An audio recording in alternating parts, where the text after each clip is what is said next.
ایک شخص کو نے دیکھا، اس نے میلے کچیلے کپڑے، حضور نے ٹھنڈی آہ بھری، فرمایا کاش یہ کے کپڑے۔ ایک شخص کو دیکھا بال بکھرے ہیں، کنگھی نہیں کی، حضور فرمانے لگے کاش یہ کنگھی کر لے۔ نفاست پسند آدمی پہ نا بوجھ بنتا ہے۔ جو آدمی، آپ کو پتہ ہے کہ امام شافعی تو فرماتے ہیں جن غسل کرنا واجب ہے، ماتے غسل نہ کرے تو جمعہ ہی نہیں ہو۔ اگرچہ ہمارے امام صاحب کے نزدیک سنت ہے۔ یہ سنت کب بنا؟ ایک دن نہ بہت سارے لوگ اپنے اپنے کام سے اٹھے مسجد میں آ گئے، مسجد نبوی۔ کوئی کسان تھا تو کھیت سے اٹھ کے آ گیا، تھا تو مزدوری سے اٹھ کے آ گیا۔ تو مسجد میں جب بہت سارے جمع ہوئے نا تو بعض لوگ دقت محسوس، تو رسول کریم علیہ السلام نے فرمایا کتنا ہی اچھا ہو کہ تم جمعے والے دن نہا کے آیا کرو۔ بس وہ صحابہ کا مزاج ہمارے والا نہیں تھا کہ تفصیل بتائیں، حکمت بتائیں، ملے گا کیا، ثواب کتنا، نہ نہائے تو گناہ، یہ کوئی نہیں۔ حضور نے کہا کہ نہا کے آؤ تو کتنا ہی اچھا ہے۔ پھر کسی صحابی نے کبھی بھی بغیر غسل کیے جمعہ ادا ہی نہیں کی، کسی نے بغیر غسل کے کبھی جمعہ ادا ہی نہیں کیا نا۔ اسلام بڑا خوبصورت دین ہے۔ حضور نے فرمایا جو کچا پیاز کھائے وہ مسجد نہ آئے، پہلے مسواک کرے، دانت صاف کرے، پھر آئے۔ نبی پاک صلی اللہ علیہ وسلم نے فرمایا جو کچی مولی کھائے مسجد نہ آئے۔ مولی کھانا جائز ہے، پیاز کھانا جائز ہے، لیکن منہ سے بدبو آتی۔ نبی پاک علیہ السلام کا ظاہری غسل کیا بات ہے؟ میلاد مبارکہ میں نبی پاک علیہ السلام کی بڑی کھل کے باتیں آتی ہوتی ہے، وہ غسل آپ کی والدہ، آپ کی والدہ، آپ کی والدہ سیدہ طیبہ طاہرہ حضرت سیدہ آمنہ رضی اللہ عنہ، اماں جی کہتی ہیں کہ میرے محبوب جب میرے بطن اقدس میں آئے تو جو تکالیف ہے ان میں سے کوئی، اور اماں جی کہتی ہیں مجھے کبھی کوئی ثقل، کوئی بوجھ محسوس نہیں ہوا، اور فرماتی ہیں کہ جو ولادت کے وقت لوگوں کو، عورتوں کو تجھے وہ بھی نہیں ہوئی، اور فرماتی ہیں کہ نبی کریم علیہ السلام پیدا ہوئے تو ہمیں حضور علیہ السلام کی ناف کو کاٹنا نہیں پڑا، ناف بریدہ پیدا ہوئے، ختنہ شدہ پیدا ہوئے۔ آپ کو پتہ ہے عورتیں غسل دیتی ہیں بچے کو پیدا ہونے کے بعد، لیکن میرے محبوب نے سجدہ ہی کر لیا پیدا ہوتے ہی، امتی امتی کہتے ہوئے پیدا ہوئے۔ حق نے فرمایا کہ بخشا الصلاۃ والسلام، اور پہلے سجدے پر روز ازل سے درود۔ میرے امام فاضل بریلوی کا جو انداز تکلم ہے نا، اس کی بھی حد ہی کوئی نہیں، کوئی حد ہی نہیں، کہاں تک ان کی محبت جاتی کہ لگے پہلے سجدے پہ روز ازل سے درود، یادگاری یہ امت پہ لاکھوں سلام، یادگاری یہ امت پہ لاکھوں سلام۔ بتائیے بغیر وضو کے، بغیر غسل کے سجدہ ہو جاتا ہے؟ حضور نے سجدہ کر کے بتایا کہ اللہ نے مجھے پاک صاف پیدا کیا۔ نبی پاک صلی اللہ علیہ وسلم کی والدہ نے جب یہ باتیں ارشاد فرمائیں تو لوگوں نے پوچھا ان سے کہ اماں جی پھر آپ ایک جملے میں بتائیں کہ ماجرا سارا کیا تھا؟ آخر ایک ولادت تو ہوئی نا، آپ کے وجود اطہر سے ایک بچہ تو نکلا، تو یہ کیا تھا؟ تو سیدہ آمنہ فرمانے لگی خارج من، بس میرے وجود سے ایک نور نکلا۔ کچھ غلطیاں ہم کرنا نہیں چاہتے پر ہم سے ہو جاتی ہیں، کچھ دل ہم توڑنا نہیں چاہتے پر وہ ٹوٹ جاتے ہیں، ہماری مجبوری ہوتی ہے ٹوٹ جاتے ہیں۔ رات کو اس کی بارگاہ میں ہاتھ باندھ کے، کشکول طلب دراز کر کے خوب استغفار پڑھنا چاہیے کہ مالک بندے ہیں نا، کیا کریں، نفس کا ساتھ ہے، دنیا کا ساتھ ہے، خواہشات نفسانیہ، مالک معاف کر دے۔ درد سے توبہ، رسم نہ ہو، کہانی نہ ہو، لفظ نہ ہو، جملے نہ ہو، اور جناب ایسے لوگوں کے بیچ بڑے ہاتھ باندھ کے اور بڑا کوئی ضرورت نہیں۔ آپ اکیلے اپنی چارپائی پہ بستر کے اندر منہ دے کے بھی درد سے کہیں گے نا معاف کر دے تو وہ تو مہربانی بڑا ہے۔ بندہ کو ناراض ہو جائے تو ہم کو نہیں نیند آتی، اس کے گھر چلے جاتے ہیں۔ ہم اپنے سارے رشتوں کو، تعلقات کو مینٹین کر کے رکھنے کے عادی ہیں۔ ہمیں پتہ ہے کہ وہاں میں نہیں جا سکا تو بیٹا بھیجتا ہوں، فلاں شادی پہ میں نہیں جا سکا تو بھتیجا بھیجتا ہوں، بھائی بھیجتا ہوں، ہر تعلق کا ہم نے خیال رکھا کوئی روٹھ نہ جائے۔ کمال ہے نا، یہ نہیں سوچا کہ اگر رب روٹھ گیا تو جب وہ روٹھ جائے نا تو سارے رشتے بھی بندے کے پاس موجود ہوں تو کوئی کرامت نہیں ہوتی، پھر کروڑوں روپیہ جیب میں ہو تو ڈاکٹروں کی دوائیاں اثر نہیں کرتی۔ وہ روٹھ جائے تو پھر انسان اس طرح سے پھسلتا ہے کہ بڑے بڑے اس کے پاس دروازے ہوتے ہیں پر کسی جگہ اس کا ہاتھ نہیں لگتا۔ خدا را خیال کرے، دنیا روٹھتی ہے تو روٹھ جائے، رب رسول ناراض نہ ہونے پائے، اس کا خیال کریں۔ حضور فرماتے ہیں مسکراتا ہے، اسے خوشی ہوتی ہے جب کوئی اس کا بندہ اس کی طرف رجوع کرتا ہے۔ آپ دیکھیں نا سارے ڈاکٹروں نے کہہ دیا کہ اس کے تو گردے، معدہ، جگر ہر چیز ختم ہے، گھر لے جاؤ خدمت کرو، ہر طرف پریشانی ہے۔ وہ بندہ بھی سمجھ گیا ہے کہ آخری وقت آ گیا، کل جاؤں پرسوں جاؤں، تیاری ہو گئی، سب لوگ آ گئے، باہر والے بھی آ گئے، یہ ماحول ایک عجیب رنگ اختیار کر گیا۔ اچانک ایک ڈاکٹر نے آ کے کہا نہیں نہیں غلطی لگ گئی تھی۔ مجھے بتائیے انداز کیا ہوتا ہے؟ بغیر دعائی کے بندہ اٹھ کے کھڑا نہیں ہو جاتا، او میں تو بچ گیا ہوں۔ میرے نبی پاک صلی اللہ علیہ وسلم مثال دیتے ہیں، فرمایا ایک آدمی صحرا میں جا رہا، صحابہ سے حضور خطاب کر رہے ہیں، فرمایا ایک آدمی صحرا میں جا رہا تھا، اس نے اپنی اونٹنی پہ کھانا، پانی، پیسے، ہر چیز رکھی ہوئی تھی، صحرا تھا بہت بڑا، درمیان صحرا کے گیا تو تھوڑا سا سستانے کے لیے، آرام کرنے کے لیے اونٹنی سے نیچے اترا۔ اب اس نے اونٹنی کی لگام، اونٹنی کی نکیل اپنے سرانے کے نیچے رکھی، ہاتھ کے ساتھ پکڑی اور سو گیا۔ تھوڑی ہی دیر کے بعد جب اس کی آنکھ کھلی تو دیکھا اونٹنی غائب ہے۔ صحرا میں وہ پیدل نہ آگے جا سکتا ہے، نہ پیچھے جا سکتا ہے، نہ دائیں نہ بائیں، کھانے کو روٹی نہیں، پینے کو پانی کا قطرہ نہیں، تھوڑا ادھر بھاگا ادھر بھاگا، تھک گیا۔ کریم محبوب فرماتے ہیں وہ پوری طرح نڈھال ہو گیا اور مایوس ہو گیا، معاذ اللہ، مایوس ہو کے دوبارہ اسی جگہ آ کے لیٹ گیا جہاں پہلے لیٹا تھا، انتظار کرنے لگا کہ اب موت ہی آئے گی، آخری وقت ہے، نہ میں پیدل یہ صحرا کراس کر سکتا ہوں، نہ پیچھے جا سکتا ہوں، نہ کھانا ہے نہ پانی ہے، سوائے موت کے کوئی سہارا نہیں۔ حضور فرماتے ہیں وہ رستے میں دوبارہ لیٹ گیا، اچانک اس نے رخ بدلا تو اونٹنی سامنے کھڑی تھی۔ حضور نے صحابہ سے پوچھا بتاؤ نا اسے بھلا کتنی کو خوشی ہوگی؟ یا رسول اللہ جسے نئی زندگی مل گئی ہے۔ نبی پاک صلی اللہ علیہ وسلم فرمانے لگے اس کی اونٹنی مل گئی، بتاؤ بھلا اسے کتنی خوشی ہوگی؟ یا رسول اللہ وہ تو دوبارہ دنیا میں آ گیا۔ حضور فرمانے لگے اسے کچھ بھی خوشی نہیں ہوئی۔ جب کوئی رب کا گناہگار بندہ آ کے توبہ کرتا ہے، رب کو اس سے کئی گنا زیادہ خوشی ہوتی ہے۔ میرا بندہ آ گیا ہے، میرا بندہ آ گیا ہے، میرے گھر آ گیا۔ اس نے آنسو بہائے ہیں، اس نے کہا اللہ میں تیرا ہی ہوں، تیرا ہی رزق کھاتا ہوں، تیری ہی زمین پہ رہتا ہوں، تیرے نام سے میری سانسیں چلتی ہیں۔ وہ آ گیا۔ فرمایا اس اونٹنی والے سے زیادہ رب کو خوشی ہوتی ہے جب گناہگار آ کے توبہ کرتا۔ گناہگاروں کے آنسو اس کی بارگاہ میں بڑے مقبول ہیں، لیکن ہم رسم ادا کرتے، توبہ نہیں کرتے۔ ہم اپنے آپ کے ساتھ دھوکہ کرتے ہیں، جھوٹ بولتے ہیں۔ ہم نہ گناہگاروں پر بھی فتویٰ دینے میں جلدی کرتے ہیں اور نیکی پر بشارت دینے میں بھی جلدی کرتے ہیں، حالانکہ یہ ہماری ذمہ داری نہیں۔ پتہ نہیں اللہ تعالیٰ کس کو کب توفیق توبہ دے کے اپنے قریب کر لے، لیکن بڑی جلدی ہے، بڑی جلدی فتویٰ دینے میں۔ اور یہ فتویٰ صرف مفتیوں کا نہیں رہ گیا، یہ میری طرح کے آپ کی طرح کے ڈھیروں لوگ ہیں جنہوں نے جب میں فتوے ڈالے۔ بھئی آپ نے کیوں ذمہ داری لے لی ہے جنت میں داخل کرنے کی اور نکالنے کی؟ یہ تو میرے رب کریم کا کرم ہے، وہ جس کو چاہے جب چاہے جتنا چاہے عطا کرے۔ لیکن کچھ لوگ نا بڑے پکے ہو گئے ہیں کہ شاید جو میں سوچ رہا ہوں وہی درست ہے۔ کبھی کبھی کچھ چیزیں عجیب بھی ہوتی ہیں، لہذا خدا کی رحمت پر بھروسہ کر کے بات کرنی چاہیے، اپنی مرضی کے فتوے نہیں داغنے چاہیے۔ وہ دیکھو جی فلانا بندہ یوں کر رہا ہے، آپ کو پتہ ہی نہیں پوری بات کا، آپ کو علم ہی نہیں پوری بات کا۔ حضرت بہاءاللہ نقشبند بخاری رحمت اللہ علیہ فرماتے ہیں میں حج کرنے گیا تو وہاں میں نے ایک آدمی کو کروڑوں کا کاروبار کرتے دیکھا تو میرے دل میں خیال ہے یہاں بھی اللہ اللہ کرنی چاہیے تھی، دنیا داری کر رہا ہے۔ لیکن فرماتے ہیں حج سے فارغ ہوئے تو میں نے دیکھا وہی بندہ سارا کچھ رب کی بارگاہ میں خیرات کر رہا ہے، اور سینکڑوں غریب حاجی ہیں جن کو پورے خرچے دے رہا ہے۔ تو میں نے وہی اپنی سوچ سے توبہ کی کہ میں کہاں تھا۔ بڑی جلدی کھڑے نہ ہو جائیں۔ حضرت حسن بصری رحمت اللہ تعالی علیہ ارشاد فرماتے ہیں کہ میں دریا کے کنارے گیا تو وہاں میں نے ایک شخص کو دیکھا، وہ اپنی ایک خاتون کی گود میں سر رکھ کے بیٹھا اور قریب ایک بوتل بھی پڑی ہے۔ میرے دل میں معاذ اللہ خیال آیا کہ دیکھو کس انداز میں ایک عورت کے ساتھ یہ ہے اور پاس بوتل بھی پڑی ہے، جانی شراب ہے۔ کہتے میں سوچ ہی رہا تھا کہ اچانک ایک کشتی آ رہی تھی دریا میں، وہ ہچ کو لے کھائے، کشتی میں 4-5 لوگ تھے، وہ دریا میں ڈوبنے لگے۔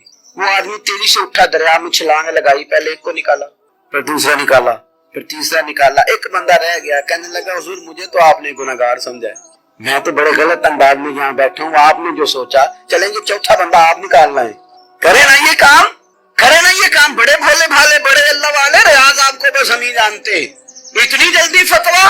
حضرت حسن بصری فرماتے ہیں میں پشیمان ہوا، میں نے کہا مجھے تیرنا نہیں آتا، تو دیر نہ کر چوتھا ڈوب نہ جائے۔ پھر تو اس نے چھلانگ لگائی، چوتھا بھی نکال لایا اور کہنے لگا حضرت آپ نے جلدی کی سوچنے میں، یہ بی بی میری ماں ہے اور یہ سرکے کی بوتل ہے۔ ہم ماں بیٹے کا یہ مشغلہ ہے کہ یہ وہ جگہ ہے جہاں آ کے لوگ مسافر اترتے ہیں اور یہاں سے کسی کا گھر 100 میل ہے، کسی کا 200 میل ہے۔ ہم صبح سرکہ کھجوریں روٹیاں لے کے یہاں آتے ہیں، مسافروں کی نوکری کرتے ہیں، کوئی پریشان ہو تو مدد کرتے ہیں۔ حضرت خواجہ حسن بصری فرماتے ہیں میں نے معافی مانگی، ان سے بھی مانگی، رب سے بھی مانگی۔ انہوں نے مانگ لی نا بزرگ تھے، پر ہم کو نہیں تیار مانگنے کو۔ ہم ہر وقت بدگمانیاں، وہ فلانا فلانے جرم کرتا تھا، میں اسے اب کیسے نیک مان لوں؟ بھئی اب وہ نمازی ہے، خدا کے گھر آتا جاتا ہے، اب اللہ کی بارگاہ میں حاضر ہوتا ہے، جب رب نے معاف کر دیا تو بھی سوچ بدل جا۔ سنیں حضور کیا فرماتے، نبی پاک صاحب العلاق صلی اللہ تعالی علیہ وسلم فرماتے ہیں، مسند امام احمد بن حنبل دیکھیے، فرمایا رب اس وقت بڑا ہی مسکرائے گا جب قاتل بھی جنت میں جائے گا، مقتول بھی جنت میں جائے گا۔ یا رسول اللہ مقتول تو گیا، یہ قاتل کیسے چلا گیا؟ حضور فرماتے ہیں جائے گا، اور رب مسکرائے گا جو اس کی شان کے لائق ہے۔ یا رسول اللہ کس طرح؟ تو نبی پاک صلی اللہ علیہ وسلم فرمانے لگے اس نے ایک مومن کو قتل کیا تھا، وہ شہید ہو کے جنت میں چلا گیا، اب اللہ نے بعد میں اسے توبہ کی توفیق دے دی، پہلے اس نے کلمہ پڑھا، پھر یہ میدان میں اترا، کافروں سے لڑا، یہ شہید ہوا، رب نے اسے بھی جنت دے دی۔ قاتل بھی جنت میں، مقتول بھی جنت میں، اور بات اتنی انوکھی ہے کہ رب دیکھ کے مسکرا رہا ہے جو اس کی شان کے لائق ہے۔ ہم جلدی میں ہیں، ہم انتظار نہیں کر رہے کہ شاید توبہ کر جائے، ہم انتظار نہیں کر رہے، لیکن میرے عزیز اتنی جلدی نہ کرے، سوچوں کا صاف ہونا، ذہنوں کا پاک ہونا، اور لوگوں کے بارے میں گمان کا اچھا ہونا۔ آپ کسی نفسیات کے ڈاکٹر کے پاس چلے جائیں، اسے کہیں ٹینشن بڑی ہے، میں ان کے مضامین پڑھتا رہتا ہوں، وہ سب سے پہلا سبق آپ کو یہ پڑھائیں گے کہ اچھا سوچا کریں۔ اچھا سوچنے سے بندہ تندرست رہتا ہے۔ کس سے بندہ تندرست رہتا ہے؟ ہاں جی، واقعی، یعنی اس والے پڑوسی کے بارے میں بھی اچھا سوچنا ہے، گھر میں اس والے کے بارے میں بھی، چھوٹے بھائی کے بارے میں بھی اچھا سوچنا ہے، اور بڑے کے بارے میں بھی اچھا ہی سوچنا ہے۔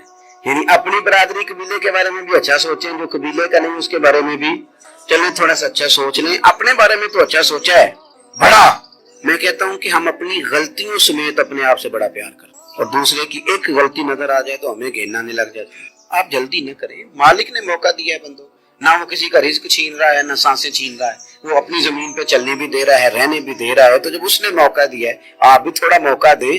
اللہ بڑا کریم ہے، دروازے کھولے گا، اس کے بندے اس کی بارگاہ تک پہنچیں گے۔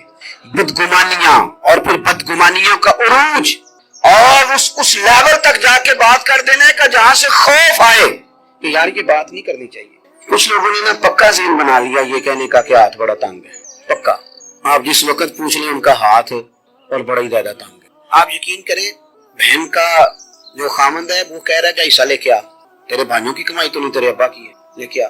وہ بیچاری اس کی منتیں کر رہی ہے، کہتی ہے اگر جاؤں گی نا تو وہ کہیں گے حصہ لے جا، آج کے بعد ہمارے گھر نہ، میرا دروازہ نہ بند کرو مہربانی کر۔ اور بھائی سے بات کرتی ہے تو کہتا ہے ہاتھ بڑا تنگ ہے، جب ٹھیک ہوگا تو دے دوں گا۔ نہ کریں گے ظلم۔ ہمارے اپنے تڑپتے رہتے ہیں اور ہماری دولتیں اندر پڑی رہتی ہیں، ہمارے اپنی چھوٹی چھوٹی ضروریات کے لیے پریشان ہوتے ہیں، لیکن ہم بڑے بڑے بہانے ہمارے پاس، کہتے ہیں یہ نکما ہے، یہ نکھٹو ہے، یہ کام نہیں کرتا، اس میں فلانا ہے، فلانا ہے، بلے میں نے نہیں ساتھ چلنا۔ اظہار جب آپ کے اندر پیدا ہوتا ہے نا، اظہار جب کسی کے لیے آپ حساس ہوتے ہیں تو آپ کو بھی سرور حاصل ہوتا ہے۔ نہ کریں یہ کام کہ آپ کو اللہ نے وسعت دی ہے اور ہر وقت آپ ہاتھ تانگ ہونے کا رونا رو رہے ہیں، ہر وقت آپ یہ کہہ رہے ہیں میں بڑی آزمائش میں ہوں، جب خدا نے آپ پہ نہیں ڈالی تو اتنے جھوٹ بولنا صرف اس لیے کہ میرے پیسے بچ جائیں، صرف اس لیے کہانی سنانا کہ حالات میرے بڑے خراب ہیں کہ کوئی بندہ میرے سے کوئی تھوڑا بہت قرض نہ مانگ لے۔ سنو، نبی پاک صلی اللہ علیہ وسلم کے پاس مہمان آ گیا، بخاری مسلم ہے، حضور نے ازواج مطہرات کے گھروں میں پیغام بھیجا، کچھ چیز ہے ضیافت کے لیے، یا رسول اللہ کچھ، یہ دو جہاں کے شاہ ہیں اور پاس کچھ رکھتے نہیں، دو جہاں کی نعمتیں ہیں ان کے خالی ہاتھ میں، یا رسول اللہ کوئی چیز بھی نہیں۔ حضور نے صحابہ کے مجمع پہ نظر ڈالی، یا رسول اللہ صلی اللہ علیہ وسلم حکم ہو، تو حضور فرمانے لگے تم میں سے کوئی بندہ ہے جو اسے گھر لے جائے روٹی کھلائے۔ ایک صحابی اٹھے فوراً، حضور میں لے کے جاتا ہوں کھانا کھلاتا ہوں، فرماتے ہیں میرے گھر میں صرف بچوں کا کھانا، یہ نہیں کہ فریزر بھرا ہوا ہے نعمتوں سے، صرف بچوں کا کھانا، یہ نہیں کہ کسی کو دیکھ کے اپنی ہنڈیا پہ برتن دے لیا، صرف بچوں کا کھانا۔ کہتے ہیں گھر گیا، بیوی سے کہا کیا کیفیت ہے، کہنے لگی بچوں کی روٹی ہے۔ میں نے کہا بچے سلا دے، صبح ناشتہ کر لیں گے۔ تو کہنے لگی آپ کیا کھائیں گے؟ تو میں نے کہا نہ میں کھاؤں گا نہ تم کھائے گی، مہمان جو نبی پاک کا ہے۔ اچھا اب ذرا تجویز دیکھو میاں بیوی کی سوجی آپس میں، کہتے ہیں کھانا لگا دینا کیونکہ ایک آدھ بندے کا کھانا ہے۔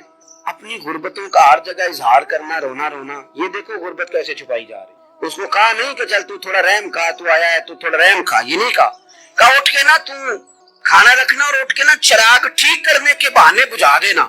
ہم دنیا والوں کے سامنے کیوں اپنے دکھ بیان کریں، ہم جو کہیں گے رب رسول کی بارگاہ میں کہیں۔ تو نا چراغ ٹھیک کرنے کے بہانے، اہلیہ اٹھی کھانا دینے کے بعد چراغ ٹھیک کرنے کے بہانے بجھا دیا، خامد بھی ہاتھ چلاتے رہے، بیوی کبھی برتن رکھتی کبھی اٹھاتی، پتہ چلے کہ کھانا کھا رہے ہیں، کھانا کھایا جا رہا ہے۔ کہتے ہیں مہمان پیٹ بھر کے کھانا کھا گیا۔ یہ کام ہوا رات کے اندھیرے میں، اس وقت ہوا جب چراغ بھی بند تھا، اس وقت ہوا جب کوئی دیکھنے والا نہیں تھا، کسی پڑوسی کو بھی خبر نہیں تھی۔ فرماتے ہیں صبح کے اجالے میں اس مہمان کو لے کے مسجد نبوی میں نے قدم رکھا تو نبی کریم نے فرمایا رات جو تم نے کام کیا ہے نا اسے دیکھ کے میرا رب بڑا مسکرایا ہے، اللہ بڑا مسکرایا ہے۔ اللہ تر دامنی پہ شیخ ہماری نہ جائیے، ہم دامن نہ چھوڑ دیں تو فرشتے وضو کریں۔ یہ شان ہے صحابہ کی۔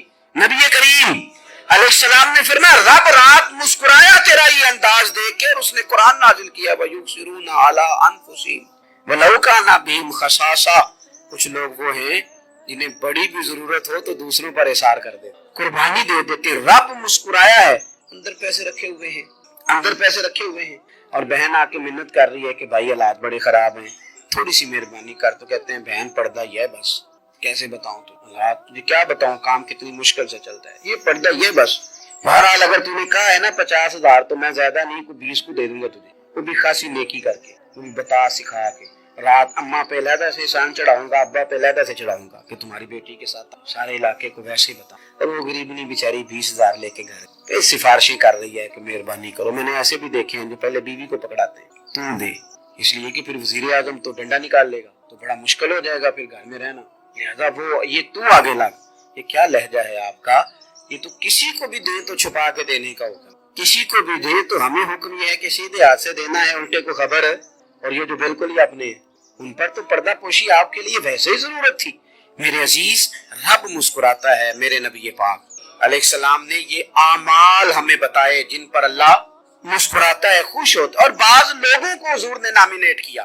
حضرت سعد بن معاذ رضی اللہ تعالیٰ عنہ عظیم صحابی تھے، یہ وہ خوبصورت صحابی ہیں جن کے جنازے کو کندھا میرے نبی پاک نے عطا فرمایا، حضور نے کندھا عطا فرمایا۔ کمال ہو گئی، نرخ بازار محبت کا انوکھا ہی ہو گیا، خود خریداروں میں شامل آ کے مولا ہو گیا، حضور نے کندھا دیا۔ حضرت سعد بن معاذ رضی اللہ تعالیٰ عنہ کا جب جنازہ اٹھا، ان کی والدہ رو پڑی، بڑے درد سے روئی، ماں تھی نا، ان کی آواز جب حضور تک گئی تو نبی پاک نے فرمایا آنسوؤں کو روک لے، آواز کو کم کر لے، تیرے بیٹے کی تو جب روح پرواز ہوئی ہے تو رب مسکرایا ہے، جس کے آنے پہ رب راضی ہو مسکرا دے جو اس کی شان کے لائق ہے۔